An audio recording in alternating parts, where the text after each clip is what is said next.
શું તમે ઘણા સમયથી ડાયટ કરો છો છતાં પણ વજન ઘટતું નથી? ઘણા લોકો ડાયટમાં એવી 5 ભૂલો કરે છે જેના કારણે મહેનત કરવા છતાં પણ વજન નથી ઘટતું. આજે હું તમને એવી 5 ભૂલો વિશે બતાવીશ કે જેને તમે સુધારશો તો વજન અને પેટની ચરબી ચોક્કસ ઘટશે. આ 5 ભૂલોમાંથી એક ભૂલ તો દરેક ગુજરાતી કરે છે. હું છું ડોક્ટર ધર્મેશ ગોહેલ, નવજાત શિશુ તથા બાળરોગ નિષ્ણાંત. નંબર 1, શું ઓછું ખાશો એટલે વજન ઘટશે જ? ઘણા લોકો ડાયટ એટલે ભૂખ્યા રહેવું એવું સમજે છે. પરિણામે થોડા દિવસ પછી ખૂબ ભૂખ લાગે છે અને ઓવર ઇટિંગ શરૂ થઈ જાય છે. જો તમે ખૂબ જ ઓછું જમશો તો શું થશે?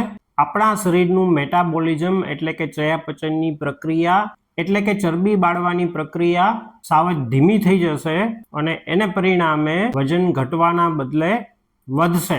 યાદ રાખો, વજન ઘટાડવા માટે માત્ર ઓછું ખાવું નહીં પરંતુ સાચું ખાવું જરૂરી છે. આ વિડીયોને ચોક્કસથી હાઈપ કરજો જેથી જરૂરિયાતવાળા વધુને વધુ લોકો સુધી આ વિડીયો પહોંચી શકે. જો આ માહિતી તમને ઉપયોગી લાગી હોય તો જમણી બાજુ કોર્નરમાં નીચે સબસ્ક્રાઇબનું બટન છે એ દબાવીને મારી ચેનલ ચોક્કસથી સબસ્ક્રાઇબ કરી લેજો. વજન ઘટાડવા માટે જો તમારે વધુ ટિપ્સ જોઈતી હોય તો કોમેન્ટ સેક્શનમાં મને યસ એવી કોમેન્ટ ચોક્કસથી કરજો. પણ હવે જે ભૂલ આવશે એ હજારો લોકો દરરોજ કરે છે. નંબર 2, તમારી ડાયટમાં આ વસ્તુની ઉણપ નથી ને? ઘણા લોકો માત્ર રોટલી, ભાત, શાક વગેરે જ ખાય છે પરંતુ પ્રોટીન ખૂબ જ ઓછું લે છે અને આ જ સૌથી મોટી ભૂલ છે. જો આપણા ખોરાકમાં પ્રોટીન ઓછું હોય તો આપણે વારંવાર ભૂખ લાગે છે અને એને કારણે આપણું વજન વધે છે.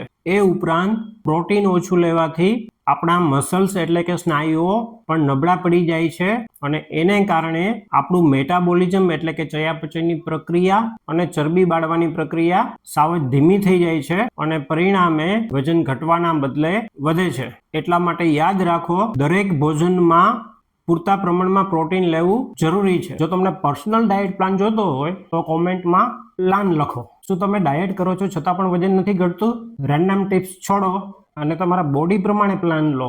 ફ્રી ક્લિનિકલ અસેસમેન્ટ માટે મેં ગૂગલ ફોર્મ બનાવ્યું છે જે મેં પહેલી કોમેન્ટ અને ડિસ્ક્રિપ્શનમાં આપેલું છે, એ ભરો. પણ હવે જે ભૂલ આવશે એ હેલ્ધી ખાવાવાળા લોકો પણ કરે છે. નંબર 3, શું હેલ્ધી એટલે અનલિમિટેડ? ઘણા લોકો ડ્રાય ફ્રૂટ્સ, હની, ગ્રેનોલા, ફ્રૂટ જ્યુસ વગેરે જેવી વસ્તુઓ હેલ્ધી સમજીને વધુ પ્રમાણમાં ખાય છે. જો તમે હેલ્ધી વસ્તુ પણ વધુ પ્રમાણમાં ખાશો તો એના કારણે તમે જે કુલ કેલરી લેશો એ વધી જશે અને પરિણામે વજન ઘટવાના બદલે વધશે. એટલા માટે યાદ રાખો, હેલ્ધી વસ્તુ પણ મર્યાદામાં જ લેવી. વજન વધે છે કે ઘટે છે એને ટ્રેક કરવું પણ ખૂબ જ મહત્વનું છે અને આના માટે હું જે વજન કાંટો એટલે કે વેઇંગ મશીન ઉપયોગ કરું છું એની લિંક ડિસ્ક્રિપ્શન અને કોમેન્ટમાં આપેલી છે. પણ હવે જે ભૂલ આવશે એ આખા અઠવાડિયાની મહેનત બગાડી શકે છે. નંબર 4, શું માત્ર 2 દિવસથી આખું અઠવાડિયું બગડી શકે? આપણે સોમવારથી શુક્રવાર સુધી તો પરફેક્ટ ડાયટ લેતા હોઈએ છીએ પરંતુ વીકેન્ડમાં ઘણા લોકો પાર્ટી, બહારનું ખાવાનું, ફાસ્ટ ફૂડ, સ્વીટ્સ વગેરે વધુ પ્રમાણમાં લઈ લે છે અને એને કારણે આખા અઠવાડિયાની મહેનત ઉપર પાણી ફરી જાય છે. એટલા માટે યાદ રાખો, વીકેન્ડમાં પણ ડાયટ ઉપર ધ્યાન રાખવું ખૂબ જ જરૂરી છે. ગયા રવિવારે મેં વિડીયો અપલોડ કરેલો હતો, એમાં મેં સમજાવેલું હતું કે વજન ઘટે છે પરંતુ પેટ કેમ નથી ઘટતું. જો એ આપે ન જોયો હોય તો ચોક્કસથી જોઈ લેજો. મારું ધ્યેય એવું છે કે આપણા ભારતના લોકો, ગુજરાતના લોકો વધુને વધુ તંદુરસ્ત બને. વજન કેમ ઘટાડવું એના વિશે મેં તમામ વિડીયોનું મેં એક પ્લેલિસ્ટ બનાવી અને કોમેન્ટ સેક્શનમાં મૂકેલું છે. જો તમે આ બધા વિડીયો પ્રમાણે અમલ કરશો તો તમારું ચોક્કસથી વજન ઘટશે. લોકો પોતાનું વજન ઘટાડી અને તંદુરસ્ત જીવે એના માટે મેં એક અભિયાન ઉપાડ્યું છે. તો આ અભિયાનમાં સાથ આપવા માટે આપ મારા વિડીયોને વધુને વધુ શેર કરજો. અને હવે છેલ્લી ભૂલ જે સૌથી સામાન્ય છે, નંબર 5, શું તમે માત્ર 10 દિવસમાં જ હાર માની લો છો?